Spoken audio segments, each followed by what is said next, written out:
सबसे बड़ा मिथ क्या है आज के टाइम पे डाइट को लेके? सबसे बड़ा मिथ एक ऐसी चीज जिसको लोग हेल्दी समझते हैं लेकिन वो सबसे बड़ा नुकसान करता है बॉडी को, ऐसी क्या है डाइट में? वो है सैलेड्स। बहुत सारे लोग सैलेड इसलिए भी खाते हैं कि उनको लगता है कि उनकी स्किन ग्लो करेगी, चमकेगी, ज्यादा सैलेड खाएंगे, खाना कम खाएंगे। इस बात पे कितनी सच्चाई है? अकॉर्डिंग टू अगर प्रकृति आप अपना फूड खाओगे ना तो वो फूड की ज्यादा आपको वो बॉडी को लगता है वो फूड। जब हम ज्यादा प्रोटीन इंटेक करते हैं उससे कैंसर होने की पॉसिबिलिटी बढ़ जाती है। अगर आप ज्यादा प्रोटीन ले रहे हो तो हमारे अच्छे सेल्स के साथ साथ खराब सेल्स भी ग्रो करना शुरू कर देंगे। और वो खराब सेल्स क्या है? Cancer cells. ओमेगा 3 कितना इम्पोर्टेंट रोल प्ले करता है हमारे दिमाग को स्मार्ट बनाने में?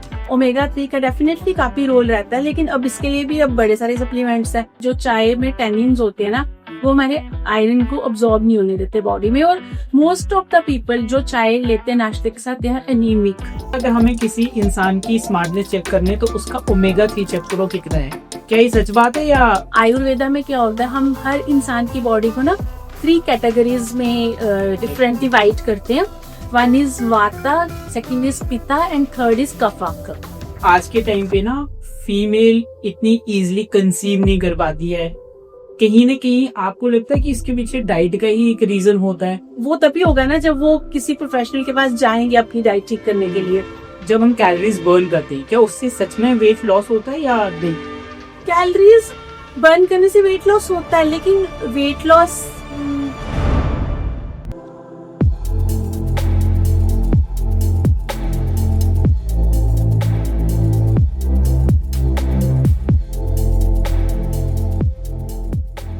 आज हमारे बीच में जो गेस्ट है उनका नाम है डॉक्टर गुरमीत गुजराल मैम, जो एक क्लिनिकल डाइटिशियन है। सो मैम आपका बहुत बहुत स्वागत है रॉ हिट टॉक्स में। कैसे हो आप? मैं बिल्कुल बढ़िया हूँ, आप कैसे हो? एकदम अमेजिंग। सो अपने इंट्रोडक्शन दो मैम कि आपने कैसे अपना डाइटिशियन का स्टार्ट करा। सो पूरी जर्नी बताइए अपने।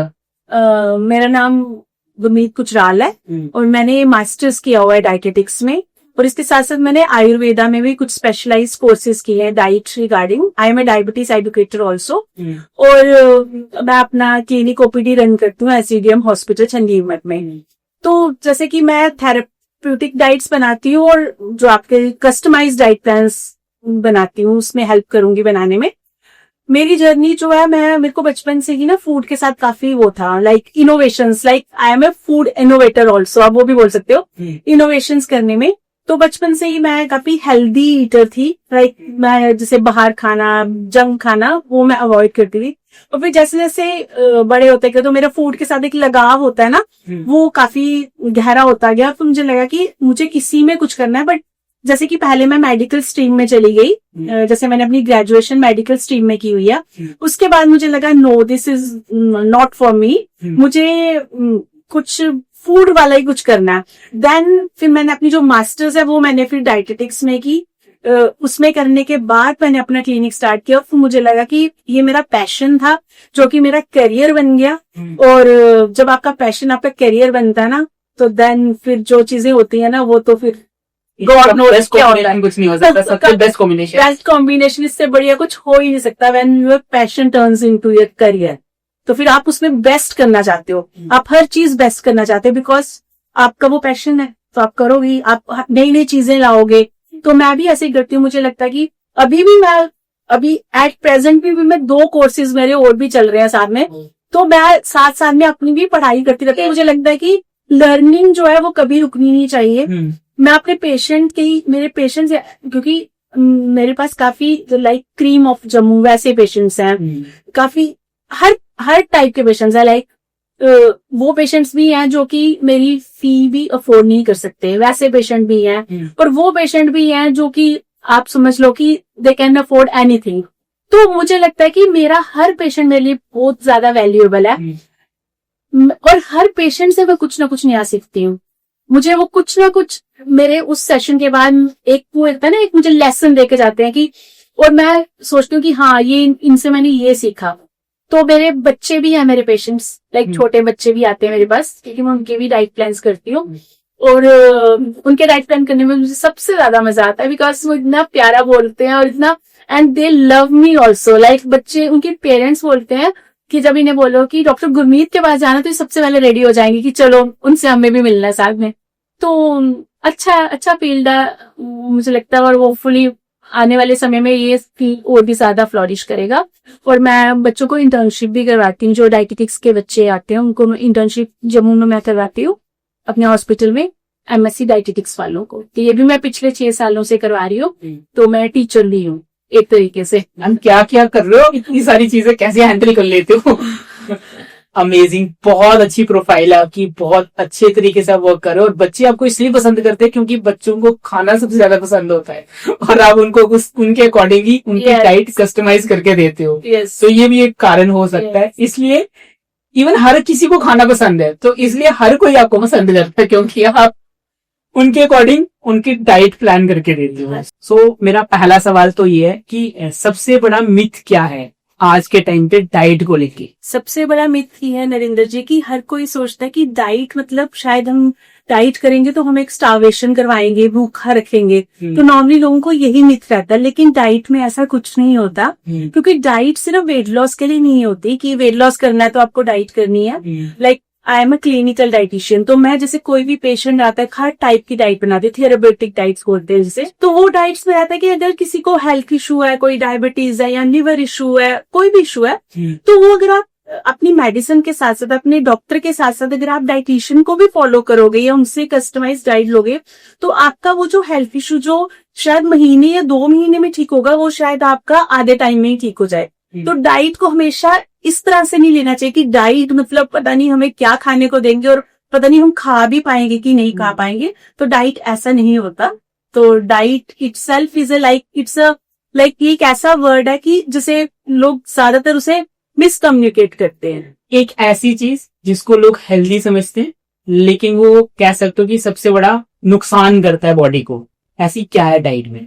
वो है सैलेड्स। सैलेड लोगों को लगता है कि जैसे सब समझते हैं कि सैलेड्स आर वेरी हेल्दी, अगर हम सैलेड्स खाएंगे तो हमारी हेल्थ अच्छी रहेगी, हमारा वेट लॉस भी हो जाएगा।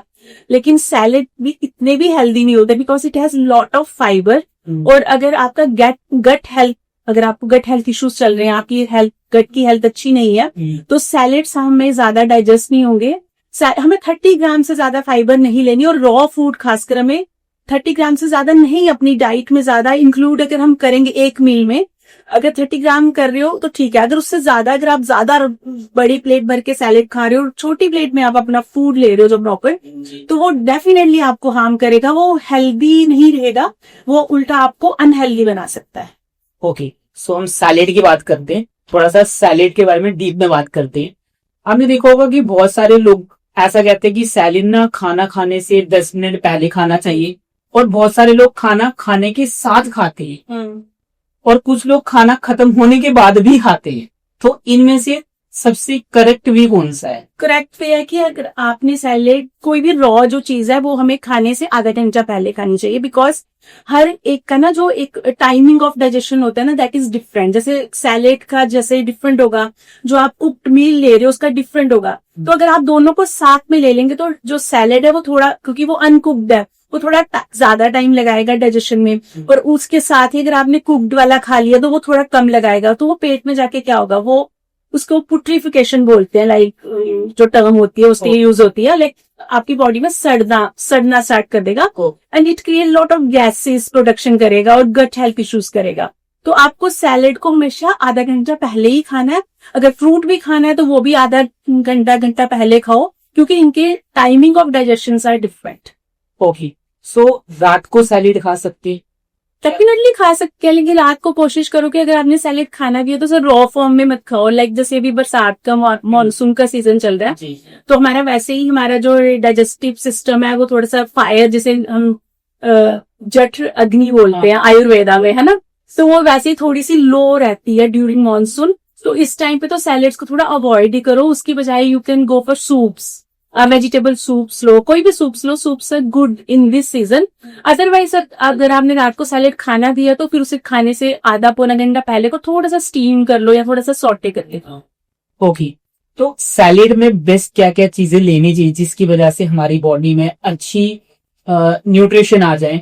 तो वो बता सकते हो, क्योंकि बहुत सारे लोग सैलेड में बहुत सारी चीजें ऐड करते हैं, क्योंकि वो सैलेड का मतलब उनका होता है कि उसमें फ्रूट्स भी ऐड करते फ्रूट्स भी हैं। ऐड। ठीक है, तो थोड़ा सा वो समझा सकते हो आप? हाँ जी, सैलेड में मोस्टली में सीजनल खाना चाहिए। Okay. हमें जो भी सीजन में है वो ही सैलेड में लेना चाहिए। ये नहीं कि जैसे लाइक अभी समर का सीजन है तो जो रेडिश है, गाजर, इट्स सॉरी मूली और कैरेट है ना, ये गाजर मूली, ये अभी गाजर तो अभी सीजनल नहीं है, वो पिंक वाली गाजर आ रही है। जी जी। तो अगर अभी उसे खाओगे बिकॉज इट्स नॉट सीजनल तो it will definitely give you some health issues.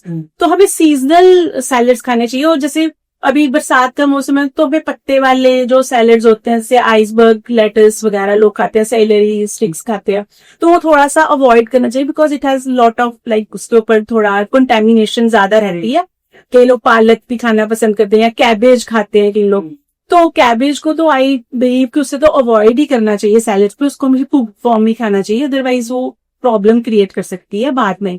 तो आपने सीजन के आपने अपने लोकल खाना है और सीजनल खाना है, जो आपको लोकली अवेलेबल है आपने वही खाना है। Don't go for exotic things like कि जो चीज बाहर से आ रही है आपको लग रहा है वो red bell pepper and yellow bell peppers, तो वो हम सैलेड्स में खाएंगे तो वी आर ज्यादा हम वो लगेंगे कि हम कुछ डिफरेंट कर रहे हैं, लेकिन वो आपको न्यूट्रिशन नहीं देगा। बट इट्स जस्ट लाइक कि आप बड़ा अच्छा आपको अपनी ब्रेक को तसल्ली दे रहे हो कि हम कुछ एक्सोटिक खा रहे हैं। तो हमेशा सीजनल खाइए, लोकल खाइए। ऐसा बोला जाता है कि मतलब बहुत सारे लोग सैलेड इसलिए भी खाते हैं कि उनको लगता है कि उनकी स्किन ग्लो करेगी, चमकेगी, ज्यादा सैलेड खाएंगे, खाना कम खाएंगे। इस बात पे कितनी सच्चाई है? हाँ, सैलेड्स आर गुड, लेकिन जैसे मैंने आपको बताया कि सैलेड का भी तरीका होता है ना खाने का। अगर आप उसे तरीके से नहीं खाओगे तो वो ग्लो करने की बजाय उल्टा आपकी स्किन खराब होना शुरू हो जाएगी। क्योंकि अगर वो आपको गैस क्रिएट करेगा, आपको एब्डोमिनल पेन क्रिएट करेगा, तो वो तो फिर सैलेड खाने का कोई फायदा नहीं है, उससे बेटर है ना ही खाओ।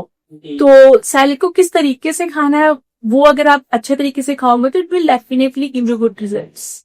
ओके, सो आपने पीछे बात करी थी गट हेल्थ के बारे में। हाँ जी। को मोस्टली लोगों को इस चीज की प्रॉब्लम होती है, तो इसका सबसे बड़ा रीजन क्या है? खाना टाइम पे नहीं खाना या हर चीज अपने पेट में डालना, क्या दिक्कत क्या है? आजकल क्या हो रहा है लाइक ना गट हेल्थ इश्यूज काफी बढ़ गए हैं। उसका एक रीजन ये भी है कि हर कोई चाहता है कि मैं कुछ ना डिफरेंट खाऊं। लाइक कुछ लोगों को लगता है कि ओवरनाइट सोक्ड ओट्स खाते हैं, वो ज्यादा लगता है अच्छा है ना, कूल लगता है, मतलब कि कूल लग रहा है। या कई लोगों को लगता है कि हम तो सुबह ब्रेकफास्ट में हम नॉर्मल जो अपना रोटी सब्जी जो पहले लोग खाते थे, चिल्ला खा लिया या दलिया, हम वो नहीं खाते, हम भी कुछ डिफरेंट एक्सोटिक खाएंगे। तो वो वैसी चीजें खाने की वजह से ही गट हेल्थ इशू हो रहे हैं। और दूसरा इसका रीजन है हम अपनी बॉडी को अपने सर्केडियन रिदम के हिसाब से नहीं चला रहे। लाइक हमारी बॉडी में there is one biological clock that is fitted inside our body, यहाँ पे होती है, तो हमें उसकी टाइमिंग के हिसाब से खाना चाहिए। लाइक जैसे हमारा जो डाइजेस्टिव फायर होता है वो सूरज जैसे जैसे आपका सन निकलता है ना उसके साथ, जैसे सपोज सुबह क्या होता है जब आप मॉर्निंग में उठते हो तो आपका जो सन होता है वो थोड़ा सा डिम होता है, तो उस टाइम पे हमारी जो डाइजेस्टिव फायर है वो भी थोड़ी डिम रहती है। तो उस टाइम पे हमें लाइट ब्रेकफास्ट करना चाहिए, हमें हैवी ब्रेकफास्ट नहीं करना चाहिए, अदरवाइज वो आपको प्रॉब्लम क्रिएट करेगा।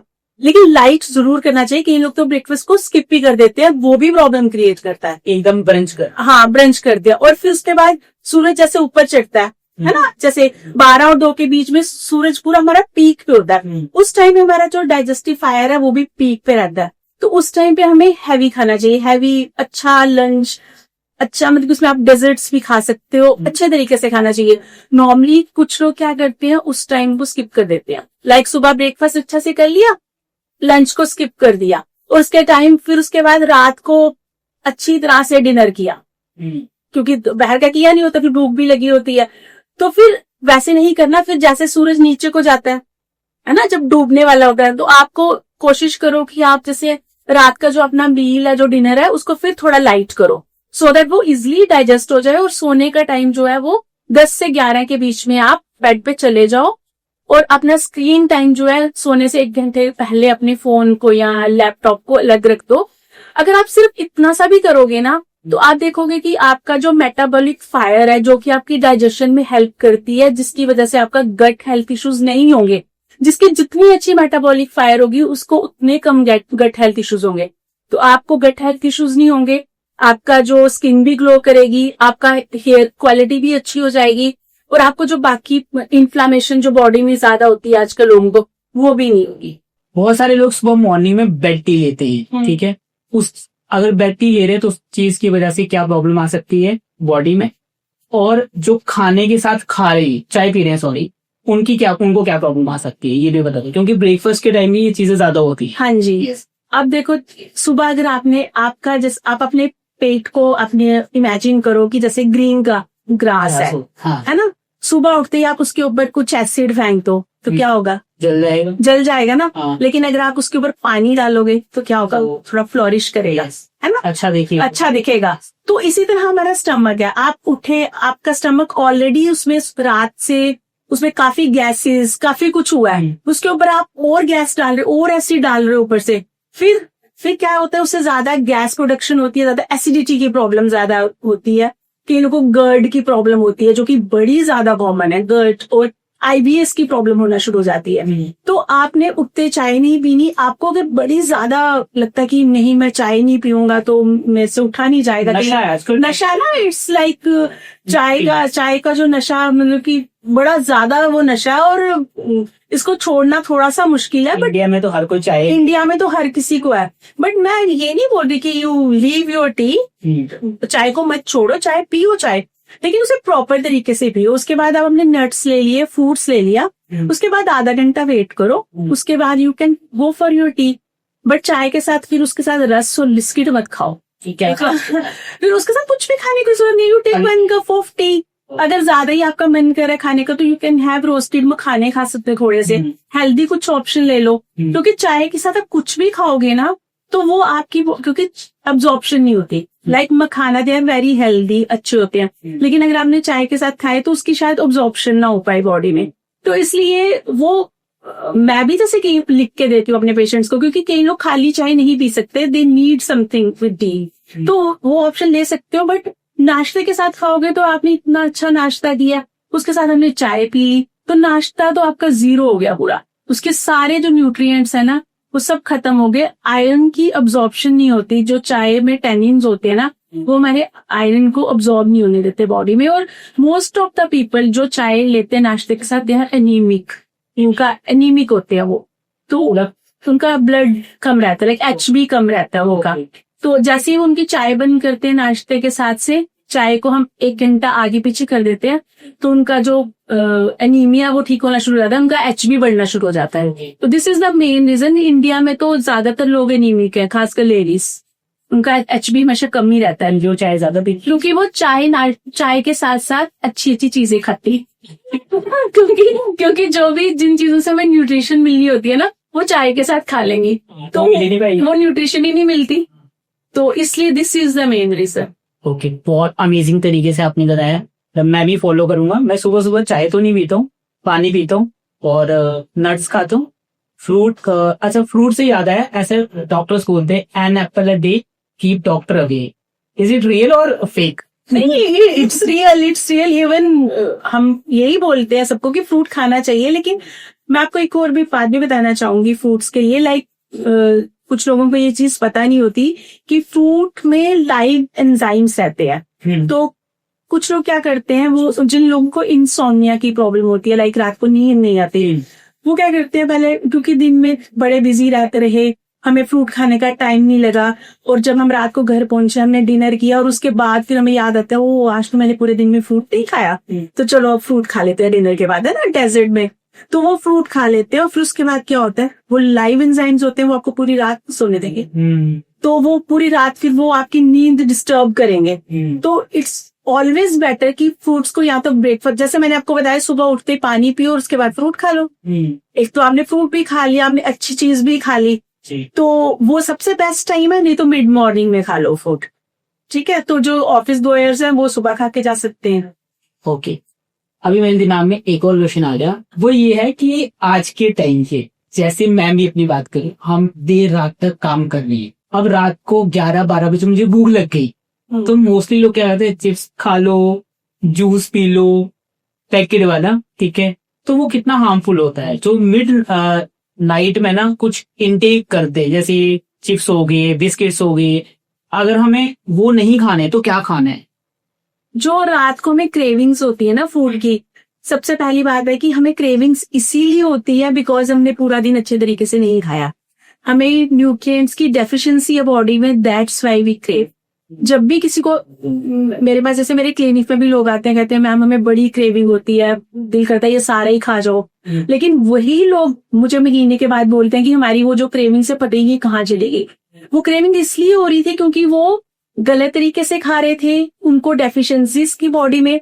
अब छोटा बच्चा है, आपने देखा होगा छोटे बच्चे मिट्टी खाते हैं ना कुछ बच्चे, वो क्यों खाते हैं मिट्टी? बिकॉज दे हैव डेफिशिएंसीज, उनको डेफिशिएंसीज होती है मिट्टी, उनको डेफिशिएंसी है, तो दे क्रेव फॉर मिट्टी, है ना। तो उनको तो ये दीवार को वो भी खाते हैं ना, तो वो वही लोग खाते हैं जिनकी बॉडी में कुछ डेफिशिएंसी है, कैल्शियम की डेफिशिएंसी है या आयरन की डेफिशिएंसी है। तो फिर बच्चों को जब हम डॉक्टर के पास लेके जाते हैं तो उन्हें एक मल्टीविटामिन देते हैं या कैल्शियम की टेबलेट्स देते हैं कि आप ये बच्चे को ये खिलाओगे, चौक खाते हैं, है ना। वो जब खिलाते हैं तो बच्चा मिट्टी खाना बंद कर देता है। यही हिसाब हमारे साथ भी, अब हम मिट्टी तो नहीं खाएंगे लेकिन ये है कि उसके बजाय फिर हम जंक की ओर क्रेव करेंगे, हमारा माइंड वैसी चीजों को क्रेव करेगा। बिकॉज जब भी हमें आपने देखा होगा जब भी आपको भूख लगती है, आपकी क्रेविंग क्या होती है कि कुछ चटपटा खाऊं, कुछ मोमोज खाऊं, कुछ पिज्जा खाऊं।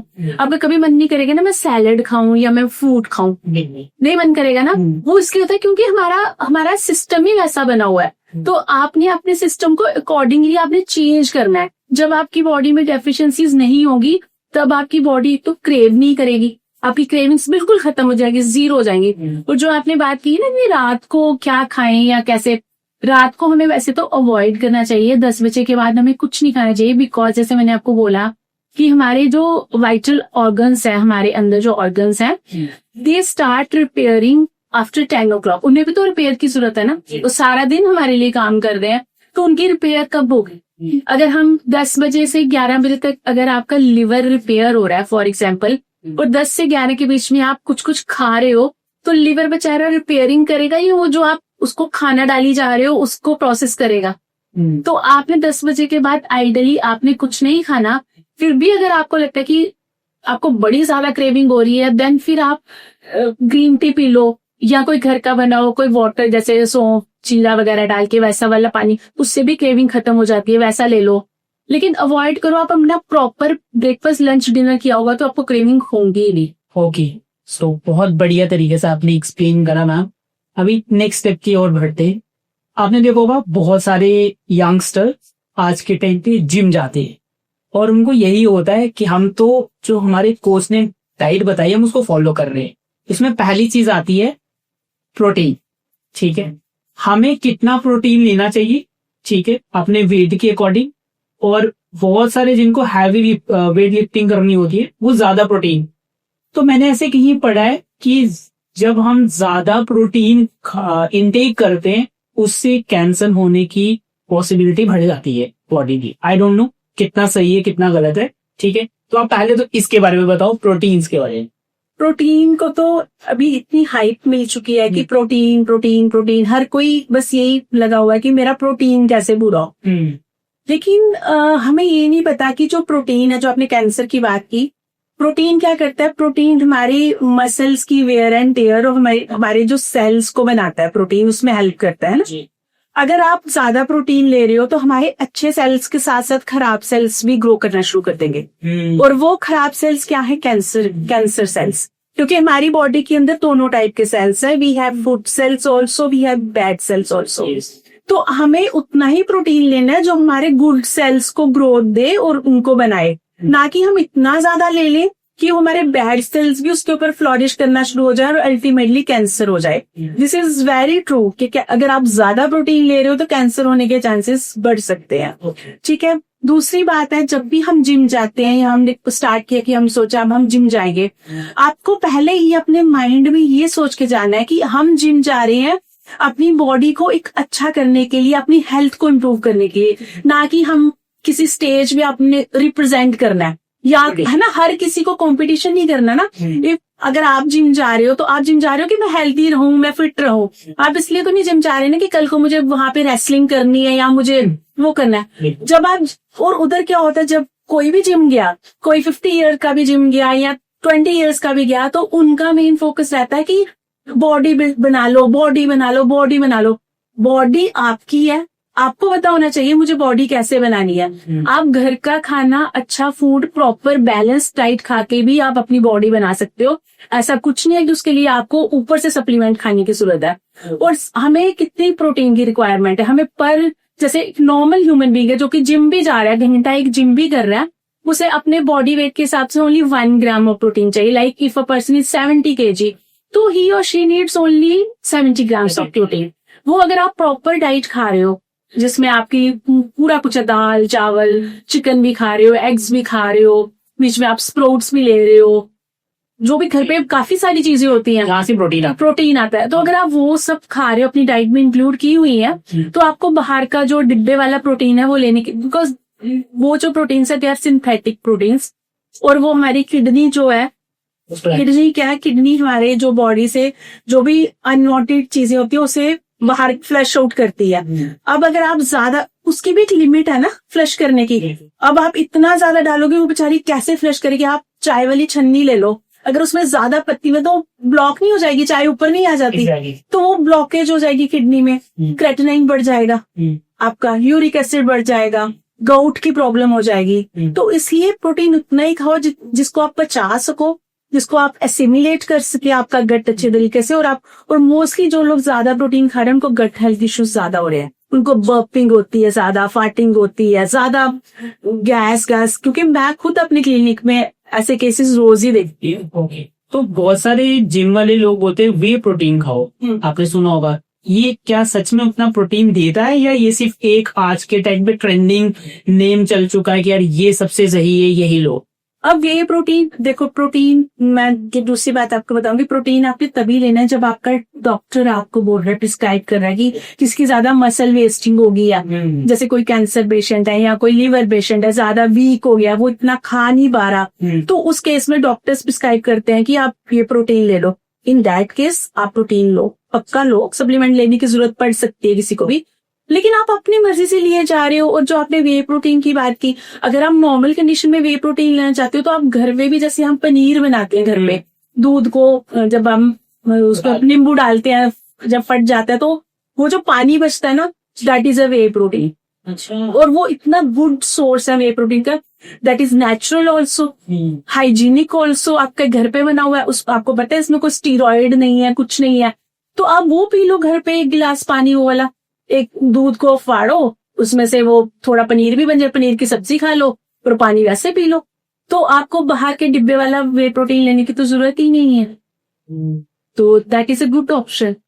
बहुत अमेजिंग तरीके से आपने बताया प्रोटीन के बारे में। ठीक है, okay, so next step omega के बारे में बात करते हैं, ओमेगा 3। ठीक है, सो ओमेगा 3 कितना इंपॉर्टेंट रोल प्ले करता है हमारे दिमाग को स्मार्ट बनाने में? ओमेगा 3 हमारे दिमाग को तो स्मार्ट बनाते ही रहता है, हमारी हार्ट हेल्थ के लिए भी अच्छा होता है। तो ओमेगा 3 का डेफिनेटली काफी रोल रहता है, लेकिन अब इसके लिए भी अब बड़े सारे सप्लीमेंट्स हैं। लेकिन सप्लीमेंट्स क्यों लेने हैं जब आप अपने वॉलनट्स खा सकते हो, फिश ऑयल बोलते हैं, लेकिन फिश ऑयल की बजाय आप फिश खा लो ना। तो फिश ऑयल क्यों खानी है? मैं वेजिटेरियन हूँ। हाँ, तो वेजिटेरियन भी फिश ऑयल का कैप्सूल नहीं खाते गए कोई तो और मैं नहीं खा सकता, आप नहीं खा सकते ना, तो आपको जरूरत ही नहीं है। आप उसके लिए क्या कर सकते हो, आप अपने वॉलनट्स खा सकते हो, उसको सोक कर दो रात को, 2-3 वॉलनट सोक कर दो, उसकी जो कर्नल्स होते हैं वॉलनट के, वो खा लो सुबह। उसमें आपको मिल जाएगा flax seeds, they are a very rich source of omega 3। तो फ्लैक्स सीड्स का पाउडर थोड़ा सा रोस्ट करके पाउडर बना के रख लो, 1 चम्मच आप दही में, या और एक तो उसका इतना अच्छा फ्लेवर आ जाएगा आपको दही का, लस्सी में डाल के पी लो। तो आप बस इतना ही वॉलनट खा लो और अपने वो ये फ्लैक्सीड खा लो, तो आपको उसका कैप्सूल खाने की जरूरत नहीं पड़ेगी, सिंथेटिक वर्जन लेने की जरूरत नहीं पड़ेगी उसका। ओके, तो ओमेगा 3 कैसे, मैं कहीं सुन रहा था, आई एग्जैक्टली रिमेम्बर कि ओमेगा 3 हमारी बॉडी को तो हेल्प करता ही करता है, उसके साथ साथ वो सबसे ज्यादा जो जरूरी होता है हमारे दिमाग के लिए होता है। तो कहते हैं कि अगर हमें किसी इंसान की स्मार्टनेस चेक करनी है तो उसका ओमेगा 3 चेक करो कितना है। क्या ये सच बात है या ऐसे ही है? हाँ, डेफिनेटली, बल्कि ओमेगा 3 क्या करता है, लाइक स्मार्टनेस क्या, ओमेगा 3 आपने खाया तो वो आपका हमारे जो ब्रेन और गट का ना एक कनेक्शन होता है थ्रू वेगस नर्व, कहते हैं ना गट ब्रेन कनेक्शन।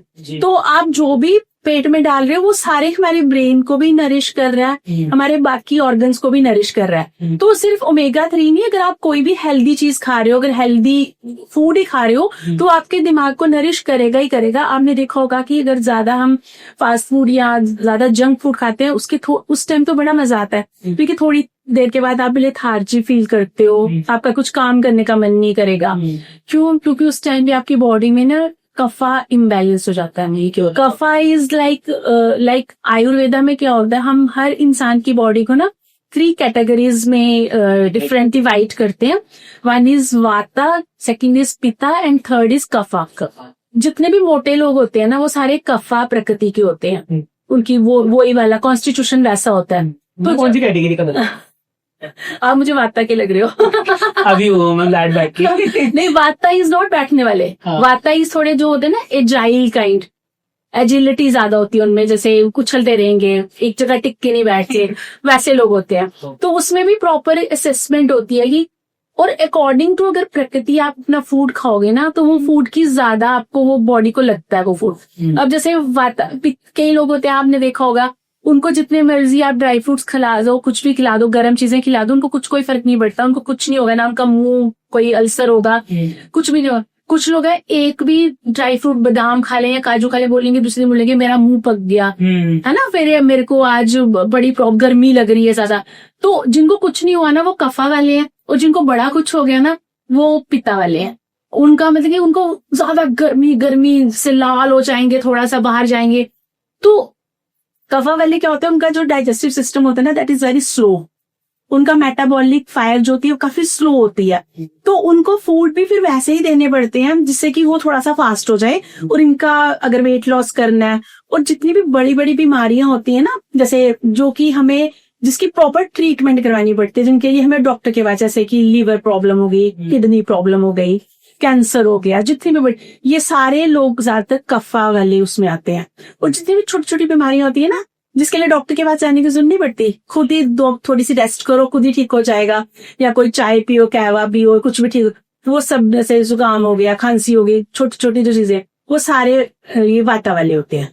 और जो 2 साल में एक बार बीमार होते हैं वो तो वो लोग वही ना पित्ता वाले 10 दिन के बाद ठीक होते हैं। हाँ, वो उस कैटेगरी में आता हूँ कि 2 साल में 2-3 साल में एक बार बीमार होते हैं। एक ही बार पढ़ूंगा, तरीके से पढ़ोगे तो कईयों का क्योंकि क्या होता है कि प्रकृति कईयों में तीनों त्रिदोषा बोलते हैं, त्रिदोषा प्रकृति, उसमें थोड़े थोड़े तीनों चीजें होंगी।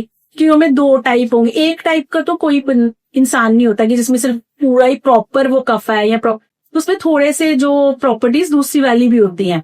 तो हम लोग जब क्लिनिक में करते हैं तो we assess those things also, कि अब कफा वाले को कफा जैसा फूड देना है, वैसे पित्ता वाले को पित्ता वाला देना, तो वैसे करके तो उससे ज्यादा जल्दी हीलिंग होती है।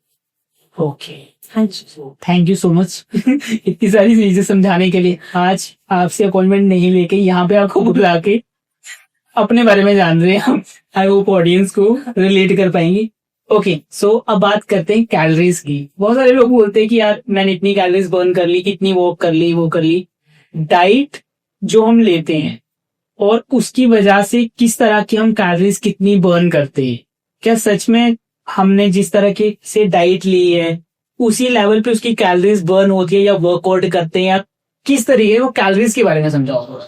कैलोरीज ये है कि आप कितना खा रहे हो, कितनी कैलोरी इनटेक है और कितनी कैलोरी आउटपुट है। अच्छा, ऐसे जैसे बोलते हैं ना वेट लॉस करने के लिए कैलोरीज इनटेक जो है वो हमारी कम होनी चाहिए, और कैलोरी जो आउटपुट हम कर रहे हैं वो ज्यादा होना चाहिए। अगर कैलोरी इनटेक ज्यादा है और हम उसे बर्न नहीं कर रहे, आप कुछ कर नहीं रहे, काम नहीं कर रहे कुछ भी, तो वो कैलोरी क्या होगा, वो जितना फूड खाओ, कैलोरी आप कैसे लोगे, कैलोरी आप फूड से ही लोगे ना।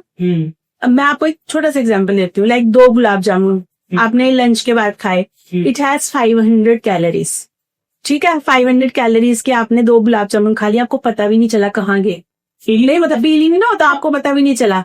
लेकिन 500 कैलोरीज का आप सैलेड खाओ, आपसे खाया ही नहीं जाएगा, वो इतनी बड़ी प्लेट बन जाएगी आपकी, वो आप खा के आप पूरा फुल हो जाओगे। तो आपको अपनी जो डाइट में ना कैलोरी को मतलब कि वैसी चीजें नहीं खानी जो कैलोरी डेंस हो, जिसमें पता ही ना चले कि आपने कितनी कैलोरीज खा दी। आपने वैसी चीजें खानी है कि जिसमें कैलोरी थोड़ी थोड़ी हो। जैसे एक खीरे में कितनी कैलोरी है, खीरे में तो कैलोरीज होती नहीं है। खीरा तो जो हमारा वो नेगेटिव कैलोरी देता है। नेगेटिव कैलोरी मतलब कि उसको बर्न करने के लिए हमारी बॉडी की कैलोरीज यूज होती है। अच्छा। तो हमें वैसी फूड आइटम खानी चाहिए जिसे बचाने में ना हमारी बॉडी की शक्ति लगे। तो वैसी चीजें खाएंगे तो ज्यादा फायदा होगा ना।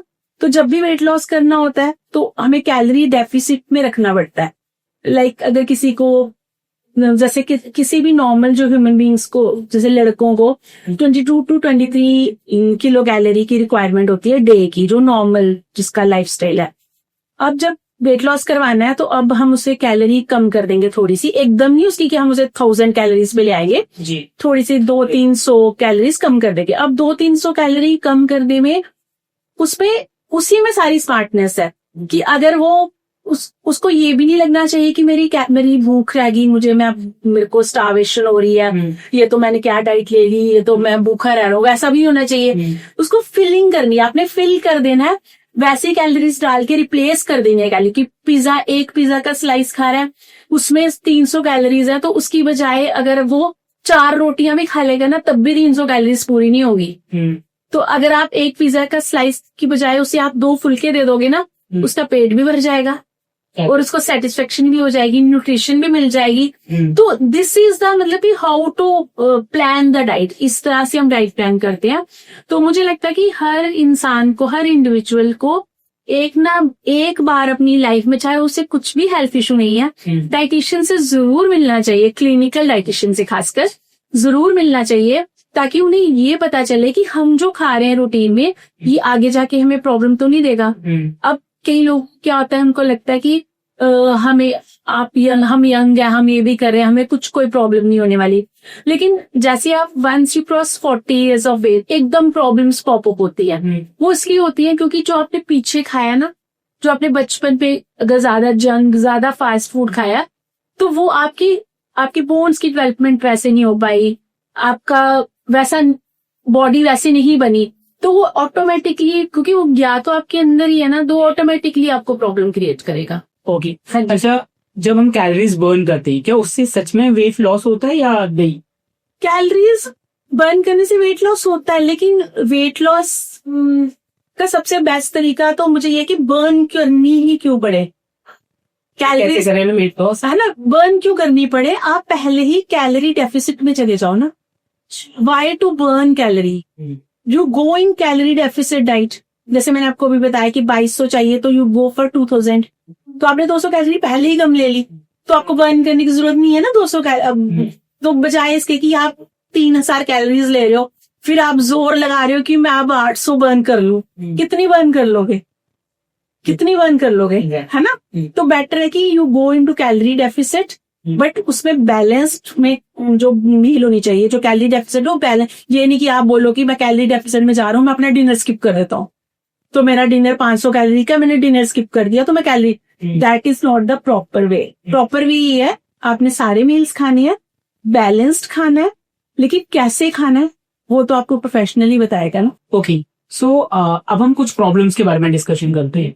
जैसे आपने देखा होगा कि डाइट अच्छी नहीं लेने की वजह से फीमेल्स में भी और मेल्स में भी बहुत सारी प्रॉब्लम्स आती है। सो फर्स्टली हम फीमेल्स के बारे में बात करते हैं। आपने देखा होगा उनको पीसीओडी, थायराइड, डायबिटीज, इन सब की प्रॉब्लम आती है। तो आपको क्या लगता है इसका क्या कारण होगा? ये जितनी भी आपने प्रॉब्लम्स बताई ना, PCOD, thyroid, diabetes, liver problem, ये सारी problems, these all problems are diet related. ये लाइफस्टाइल डिसऑर्डर्स हैं, these are not the health issue, actual health issues. ये लाइफस्टाइल अगर हमारा खराब होगा, हेल्थ इशू मान के बाद इसको, क्योंकि फिर भी हेल्थ इशू बन जाता है ना। लेकिन पहले आपका लाइफस्टाइल खराब था तो आपको ये प्रॉब्लम हुई, और ये जो प्रॉब्लम्स हैं ये ठीक भी, आपको अपनी जो लाइफस्टाइल को ठीक करोगे तो ये प्रॉब्लम ठीक हो जाएगी। मुझे लगता है मैंने मेरे क्लिनिक में पीसीओडी के तो मैंने इतने केसेस हैंडल किया और इतने लोगों को ठीक किया। ये प्रॉब्लम ज्यादा कॉमन है आज के, common, this is very common. और अब तो 12-13 साल की जो छोटी लड़कियां ना, उनको भी पीसीओडी डायग्नोज हो रहा है। तो ये हमारा एक तो अडल्ट्रेशन, फूड अडल्ट्रेशन, और दूसरा हमारा जो लाइफस्टाइल वैसा है, बच्चे आजकल थोड़ा हिलते डुलते कम है थोड़ा सा, है ना, बच्चे हाँ फोन में लगे हुए हैं, फिर उनको टाइम से पहले मैच्योर हो रहे हैं, उनका जो ब्रेन डेवलपमेंट ज्यादा हो रही है, लाइक वो अनवांटेड वो चीजें देख रहे हैं जो उन बच्चों को नहीं देखनी चाहिए। तो यही रीजन है कि उनका पीसीओडी क्या, it's a hormonal imbalance in the body. तो उससे क्या हो रहा है, उससे हार्मोन्स का इम्बैलेंस हो रहा है बॉडी में, तो ये प्रॉब्लम्स बाहर आ रही हैं। लेकिन with diet PCOD, thyroid, diabetes, ये सब प्रॉब्लम्स ठीक हो जाती है विदाउट एनी मेडिसिन। आपको मेडिसिन की जरूरत नहीं पड़ेगी, आप, लेकिन इसमें थोड़ा टाइम लगता है, बट ये मैंने खुद देखा है कि ये चीजें ठीक हो जाती है। किसी को भी इनमें से कोई प्रॉब्लम है तो मैम से जरूर कंसल्टेशन लो, बेस्ट गाइड करेंगे मैम। ओके, सो आपने देखा होगा कि आज के टाइम पे ना फीमेल इतनी इजीली कंसीव नहीं कर पाती है।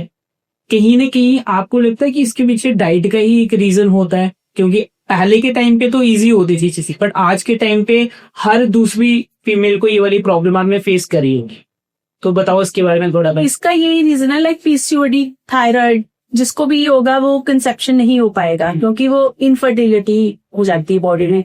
तो अगर उनका डाइट ठीक कर दिया जाए, उनका लाइफस्टाइल ठीक कर दिया जाए, तो फिर आराम से कंसीव हो जाता है कंसेप्ट। लेकिन वो तभी होगा ना जब वो किसी प्रोफेशनल के पास जाएंगे अपनी डाइट ठीक करने के लिए। या जेस्टेशनल डायबिटीज बड़ा कॉमन है, कंसीव हो भी जाता है लेकिन जैसे ही कंसेप्शन हो गया साथ में ही डायबिटीज हो जाता है, तो उनको जेस्टेशनल डायबिटीज होता है जो आपको थ्रू आउट प्रेगनेंसी डायबिटीज रहती है, ये बड़ी ज्यादा कॉमन हो चुकी है। तो these all problems are hormonal problems, hormonal imbalance in the body. तो ये डाइट के साथ 100% क्योर होती है और इसके रिजल्ट्स भी काफी अच्छे आते हैं जब आप डाइट करते हो प्रॉपर उसके लिए। Okay, as a clinical dietitian आपके पास सबसे ज्यादा प्रॉब्लम कौन से पेशेंट लेके आते हैं, मतलब किस तरह के पेशेंट? मेरे पास वैसे तो हर टाइप के पेशेंट्स आते हैं, कि जो मोस्टली मैं देख लूं आफ्टर कोविड के बाद जो मेरे पास सबसे ज्यादा पेशेंट्स आ रहे हैं ना, वो आ रहे हैं लिवर पेशेंट्स। और इवन आप बिलीव नहीं करोगे कि मैंने लिवर फाइब्रोसिस, लिवर सिरोसिस तक के पेशेंट भी ठीक किए विद डाइट ओनली। और काफी रिनाउंड डॉक्टर्स हैं हमारे जम्मू के और लुधियाना से, डीएमसी से डॉक्टर्स हैं, वो लिवर के अपने जो पेशेंट्स हैं वो मेरे पास भेजते हैं फॉर डाइट, क्योंकि लिवर के जो सारी प्रॉब्लम ही डाइट की है। अगर उनकी डाइट, क्योंकि उसके लिए कोई मेडिसिन नहीं है, अगर उनकी डाइट ठीक हो जाएगी तो लिवर सिरोसिस तक भी रिवर्स हो सकता है। लिवर फाइब्रोसिस तक की इतने ज्यादा मैंने पेशेंट अपनी क्लिनिक में देख लिए ना कि I can write a book. कि अगर मेरे पास रोज के 10 पेशेंट्स आ रहे हैं ना, तो उसमें 6 पेशेंट्स जो है वो लिवर वाले हैं। और अगर किसी को लिवर की प्रॉब्लम है तो फिर डायबिटीज की प्रॉब्लम होने का तो फुल चांसेस है। तो diabetes, I am a diabetes advocator also, तो मैंने डायबिटीज के भी काफी जो बिल्कुल जीरो मेडिसिन पे लाया उन्हें, सिर्फ डाइट के साथ, नो मेडिसिन नथिंग। कुछ लोग थे जो इतनी हैवी डोज लेते थे, वो भी आजकल बिल्कुल मेडिसिन फ्री हो चुके हैं। जब आपका लिवर ठीक होगा, बिकॉज लिवर हमारी बॉडी में 200 फंक्शंस करता है, तो जब लिवर ठीक हो जाएगा तो बाकी सारी जो प्रॉब्लम्स है ना वो अपने आप ठीक होना शुरू हो जाती हैं। लाइक आईबीएस के पेशेंट्स आते हैं, काफी इरिटेबल बॉल सिंड्रोम वाले, तो वो पेशेंट्स डॉक्टर्स भेजते हैं बिकॉज वो जो प्रॉब्लम है ना, it's a mind related problem. It's when your gut and mind का जो कनेक्शन है ना ब्रेन का, वो जब उसकी जो वायरिंग खराब हो जाती है ना, तो देन इट क्रिएट आईबीएस।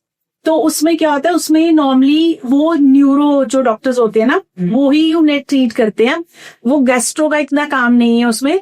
लेकिन इसमें डाइट का काफी रोल प्ले रहता है। और साथ में like I do counselling also patients की ना, तो काउंसलिंग करने से उनको थोड़ा सा फर्क, फिर आहिस्ता आहिस्ता करके वो, अभी मेरे पीछे एक मेरे पास पेशेंट थे, वो अल्सरेटिव कोलाइटिस की प्रॉब्लम थी और वो पिछले 5-6 सालों से मेडिसिन खा रहे थे, बट उनको फर्क नहीं लग रहा था। अभी वो महीना पहले ही मेरे पास आए हैं और उनको 80% रिलीफ हो चुका है विद डाइट, क्योंकि वो दवाई जरूर खा रहे थे, वो बेस्ट डॉक्टर्स को दिखा रहे थे, डॉक्टर्स अपनी तरफ से पूरी कोशिश कर रहे थे, लेकिन वो डाइट वाला जो पार्ट था वो अब डॉक्टर तो देखेंगे नहीं ना घर जाके, क्यों दवाई खा रहे हैं कि घर जाके वो क्या खा रहे हैं, तो वो चीज तो नहीं हो पा रही थी। तो उनका वो जब ठीक हुआ ना, लाइक मेडिसिन के साथ साथ जब उनकी डाइट को करेक्ट किया गया ना, तो उनका महीने के अंदर उनकी 80% प्रॉब्लम ठीक हो गई। तो मैं ये बताना चाहती हूँ कि डाइट इज सो पावरफुल कि अगर आपने अपनी डाइट को अच्छे तरीके से कर लिया ना, you can cure anything in the world. Even you can cure your cancer also, अगर आपकी डाइट प्रॉपर है। हाँ जी। और हमें डाइट पे ध्यान देने की जरूरत है। और डाइट, बॉडी में हमने बोला लीवर एक ऐसा ऑर्गन है जिसको अच्छा रखना जरूरी है, हेल्दी रखना जरूरी है, और उसके ऊपर वर्कआउट कर ले तो बाकी बॉडी ऑटोमेटिकली अच्छी होने लगेगी, राइट? ऐसे ही है ना मैम? मैम जैसे मैं देख रहा हूँ कि आपने ना बाजू में क्रिस्टल ब्रेसलेट पहने हुए हैं, इसका आप बहुत ज्यादा स्पिरिचुअल हो, क्या है मतलब, क्यों वेयर करो और क्या क्या वर्क करता है ये? ये तो मेरी एक फ्रेंड ने मुझे गिफ्ट किए थे, मैंने इसलिए पहने हैं। लेकिन मुझे लगता है कि इन चीजों का भी काफी रोल रहता है आपकी हीलिंग में। लेकिन जैसे डाइट मैं करती हूँ तो मैं सिर्फ आपको मैं डाइट दे दी, आप मेरे पास आए, मैंने आपको डाइट दे दी, वो कभी वर्क नहीं करेगी जब तक कि आपका जो थॉट प्रोसेस जो होती है ना, जब तक वो चेंज नहीं होगी ना, डाइट कभी वर्क नहीं करती है।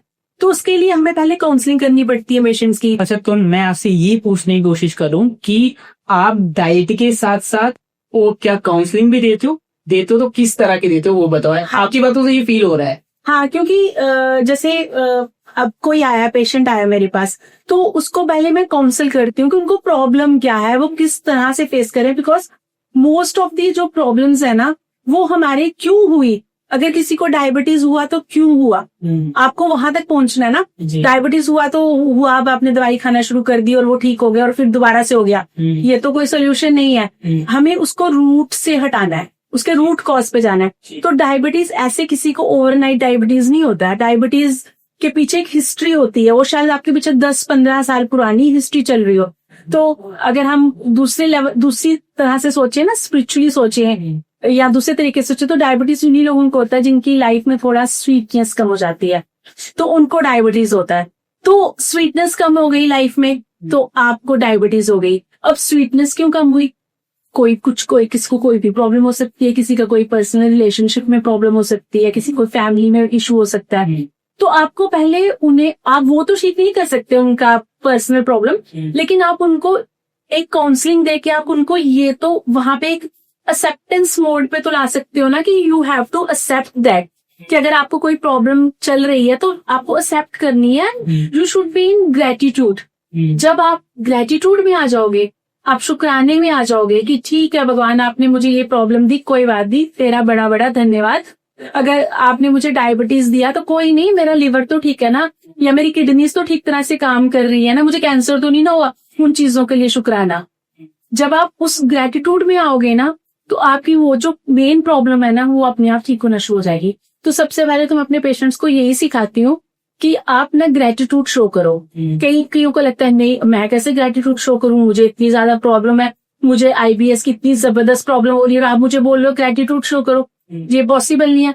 तो उन्हें ये समझाया जाता है कि आपको IBS की प्रॉब्लम है ना, आपकी आंखें तो ठीक तरह से काम कर रही है ना, आप सुन पा रहे हो ना, अब उन चीजों के लिए ग्रेटिट्यूड शो कर दो। ठीक है, जो प्रॉब्लम है वो है, उसको हम क्योर करेंगे। जैसे ही इंसान ग्रेटिट्यूड में आता है ना, उसी टाइम प्रॉब्लम हील होना शुरू हो जाती है।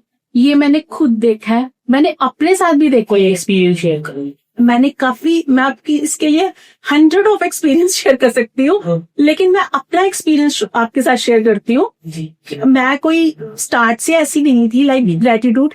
जब आज से 4-5 साल पहले मैंने भी ग्रेटिट्यूड शो करना, पे करना, भगवान को शो किया, तो मैं आपको सच्ची में बता रही हूँ, जो चीजें मैंने कभी मांगी भी नहीं थी ना, वो चीजें भी मेरे पास आ गई, अच्छी चीजें। क्योंकि देखो, हमारी जो अर्थ है, हमारा जो दुनिया, ये हमारी डबल डायमेंशन है। अगर दुख है तो सुख है, अगर गरीबी है तो अमीरी है ना। हर चीज के साथ एक अपोजिट, काला है तो गोरा है ना। हर चीज के साथ एक अपोजिट चीज है। तो आप कुछ भी चीज यूनिवर्स से मांग रहे हो, आपने जब भी मांगना, आपने उसे हमेशा पॉजिटिव होके मांगना है। आप कभी भी ऐसे करके चीज नहीं मांगो कि मेरे पास तो कभी पैसे है ही, मेरे पास तो पैसे है ही नहीं है। ऐसे कई लोग ये बोलते हैं ना, मेरे पास कहाँ है पैसे। कई लोगों का ये डायलॉग होता है, चाहे उनके पास कितने भी मेरे पास पैसे नहीं, उनके कभी भी यूनिवर्स बोलता है यस, आपके पास पैसे नहीं है ना, यस, तो आपके पास पैसे कभी होंगे भी नहीं, आप हमेशा इसी तरह रहोगे। आपने कभी देखा है कि जो अमीर लोग होते हैं वो टाइम के साथ और अमीर होते जाते हैं, और जो गरीब होते हैं वो बेचारे और गरीब होते जाते हैं।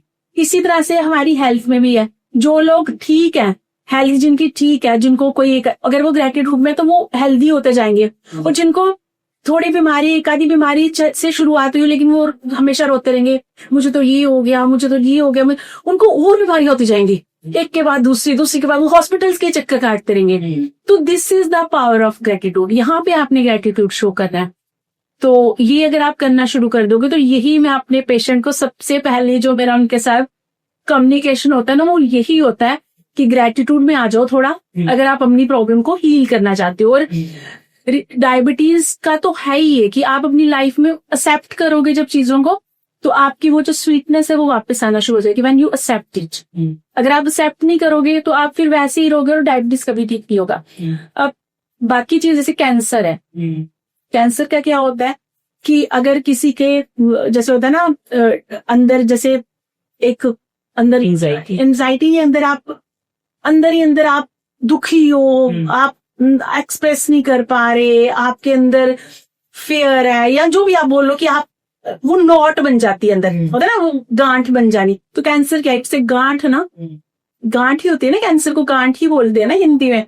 तो वो बन जाना, वो क्यों? क्योंकि आपने अंदर इतनी गांठें बांधी, क्योंकि आप में फॉरगिवनेस नहीं है, आप फॉरगिव नहीं कर रहे हो किसी चीज को, तो तभी कैंसर होने के चांसेस। जब आप फॉरगिवनेस में आ जाओगे, लाइक आप किसी को फॉरगिव करना शुरू कर दोगे कि ठीक है उसने मेरे साथ ऐसा किया, कोई बात नहीं, गॉड ब्लेसिंग, आप आगे से ये बोलना शुरू कर दो गॉड ब्लेसिंग, आपका कैंसर ठीक होना शुरू हो जाएगा। आप फॉरगिवनेस में जब आ जाओगे, तो ये आना बड़ा जरूरी है। कैंसर पेशेंट्स का तो I don't charge anything for cancer patient, I give them free of cost. जिस दिन से मैंने अपना क्लिनिक स्टार्ट किया, मैं उनसे कोई चार्ज नहीं करती हूँ।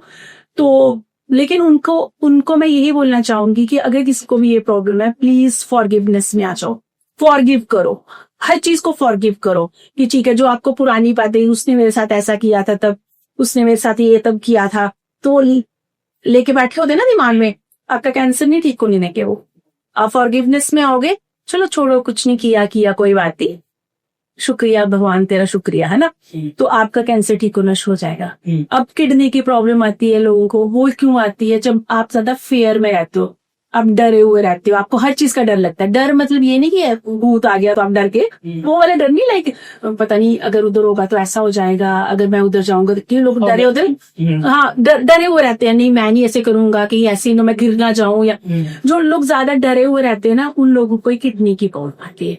तो हर प्रॉब्लम को अगर हम दूसरे तरीके से लेना स्पिरिचुअली, तो उसको हील करना और भी इजी हो जाएगा। सिर्फ डाइट या सिर्फ मेडिसिन एक चीज नहीं है, ये हमारा जो होता है ना, बॉडी माइंड, ये सारा एक कनेक्शन होता है, एंड सोल, ये तीनों चीजों का कनेक्शन होता है, बॉडी माइंड एंड सोल। जब ये तीनों चीजें सिंक में आती है ना, तो आपकी पूरी हेल्थ जो इश्यूज है ना, वो ठीक होना शुरू हो जाते हैं। तो इसको सिंक में लाना बड़ा जरूरी है। बॉडी को तो आप ऊपर से देख रहे हो, माइंड को आप अपने थॉट से ठीक कर सकते हो कि आप अपने थॉट्स को पॉजिटिव कर दो, और सोल को इन चीजों का असर नहीं पड़ता। सोल तो वो तो डिफरेंट है ना, वो तो कब निकल जाए इस बॉडी से हमें खुद भी नहीं पता। तो हमें तीनों चीजों को सिंक पे रखना है। बट अमेजिंग, बहुत अच्छे से आपने एक्सप्लेन करा। सो यहाँ से मैं वो चीजें रिलेट कर पाया अपने साथ, आई विल एक्सप्लेन इट। जैसे आपने बोला कि हमेशा थैंकफुल रहो हमेशा, जो भी चीजें आपके साथ हो रही है। तो बट आई डिड मैम, पिछले कुछ देर से मैंने भी ये चीज अपने साथ करना शुरू करी। तो उसमें मैं क्या करता रहा कि मैं हमेशा ना पॉजिटिव सोचता रहा। जैसे कि हम कभी जाने अनजाने में बोलते रहे, हम तो गरीब हैं, हमारे पास ऐसा है, हमारे पास वैसा है, क्योंकि यूनिवर्स को ये लैंग्वेज समझ में नहीं आती है, उसको नहीं पता अच्छा और खराब क्या। वो यस बोलता है, हाँ वो हमेशा यस बोलता है। तो हमेशा आप पॉजिटिव रहो, कुछ भी हो रहा है तब भी पॉजिटिव रहो, क्योंकि यार आपके 2 हाथ 2 पैर है ना, तो मतलब आप कुछ भी कर सकते हो, आपके पास है करने के लिए, मेहनत कर सकते हो। फिर उसके बाद आपने बोला फॉरगिवनेस करना चाहिए। तो ये एक टेक्निक है जिसको वो ओनो टेक्निक बोलते, मैंने भी ये इंटरनेट से सुनी है, ठीक है। बट ये चीज सच में हेल्प करती है। तो हमें सबसे पहले बोलना चाहिए please forgive me, I am sorry, thank you, I love you. जब हम ये 4 शब्द बोलेंगे ना, सुबह उठ के और शाम को सोने से पहले, आप देखना आपकी लाइफ में कितना ज्यादा बदलाव आने। यस, तो ये चीजें सच में वर्क करती है। इवन मैं भी बिलीव करता हूँ इन सब चीजों में, पहले नहीं मानता था। अच्छा, आपसे मैं एक सवाल ही पूछना चाहता हूँ कि आप हो साइंस वाले पर्सन, फिर ये स्पिरिचुअलिज्म क्योंकि आपस में कोई लेना नहीं, क्योंकि साइंस होता है, फिर साइड पे रखो यार, हमारा ये देखो, लॉजिक देखो। अब साइंस ने भी इन चीजों को मानना शुरू हाँ। कर दिया। अब साइंस भी इन चीजों को, अब मैं भी तो मान रही हूँ ना, साइंस भी इन चीजों पे बिलीव करता है। तभी पेशेंट ऐसे नहीं सोचता, मैम यार आप कब से ये बातें करने लगी? ऐसा नहीं, और मेरे पेशेंट्स को पता है कि गुरमीत मैम ऐसी बातें करेगी। तो लेकिन ये चीजें हम पहले, और मैंने खुद ये देखा, मैंने क्लिनिकली ये देखा है, मैंने इतने जो मेरे पास पेशेंट हील हो रहे हैं, जो कि लुधियाना जाके वहां से वापस आ गए हैं कि अब हमारा ये लिवर की प्रॉब्लम ठीक नहीं हो रही, वो डाइट के साथ ठीक हो गई। और जब वो वापस गए तो वही डॉक्टर हैरान हो गए कि आप जम्मू में कैसे ठीक हो गए। मैं उन्हें लगा कि ये तो मेरे पास पेशेंट थे, इनका ये कैसे लीवर ठीक हो गया। और उन्होंने, ये मेरे एक पेशेंट की स्टोरी है, और उन्होंने उनका दोबारा वहां पे सारा फाइब्रो स्कैन सब करवाया कि शायद ये जम्मू में ना इनकी लैब में रिपोर्टिंग, जम्मू को वैसे भी थोड़ा सा बेचारे जम्मू हमारे को ऐसे लेते हैं, समझते नहीं है, तो उन्हें लगा कि ये शायद वहां पे ना रिपोर्ट ही गलत हुई है, तो ये ऐसे ही बोल रहे हैं कि हमारा तो फाइब्रो स्कैन में ठीक आया। लेकिन जब उन्होंने दोबारा अपने सामने वहां पे करवाया तो उनका, and then they were amazed कि ये कैसे हो गया, ये कैसे ठीक हुआ, कौन किसको दिखाया था। तो उन्होंने बोला कि हमने कोई मेडिसिन नहीं खाई, हमने सिर्फ डाइट से किया। और उनको मैंने ये साथ में ये जो टेक्निक्स थी ये भी बताई थी कि क्या करना है। एफर्मेशन भी दी थी लिखने के लिए कि आपने ये एफर्मेशन लिखनी है रात को सोने से पहले। एफर्मेशन क्या है, इट्स लाइक ए संकल्प करते हैं ना, संकल्प से सिद्धि, उससे एफर्मेशन बोलते हैं, बोलते हैं ना संकल्प से सिद्धि करना। तो ये तो बड़ी पुरानी टेक्निक है, ऋषियों मुनियों के टाइम की टेक्निक है। वी आर सो ब्लेस्ड कि हम ऐसी कंट्री में पैदा हुए हैं, इंडिया जैसी कंट्री में, जहाँ पे कि हर चीज को हम इतनी अहमियत देते हैं, अपने धर्म को, अपने कल्चर को, अपने फूड को। और वहां पे भी रह के भी अगर हमें इतनी सारे हेल्थ इश्यूज आ रहे हैं तो हमें क्यों आ रहे हैं, और फिर हमें वहीं से हम अपने ग्रंथों से पता चल जाएगा कि कैसे हम उनको हील भी कर सकते हैं। जरूरी नहीं कि हर चीज के लिए आपको बड़ी सारी दवाइयां खानी पड़े या बड़ा सारा कुछ एफर्ट लगाना पड़े। कई बार छोटी छोटी चीजें करके भी आप हील कर सकते हो अपने आप को। तो ये चीजें मैंने खुद देखी है अपने क्लिनिक में कि जो इतने टर्मिनली इल पेशेंट्स होते हैं, अगर वो ठीक हो सकते हैं, तो फिर जिनको ये छोटी मोटी चीजें हैं, थोड़ा सा वेट बढ़ गया तो परेशान हो गए कि ये क्यों बढ़ गया, या थोड़ी सी कोई और हेल्थ इशू आ गया तो ये तो नॉर्मली ऐसे ही ठीक हो जाती हैं।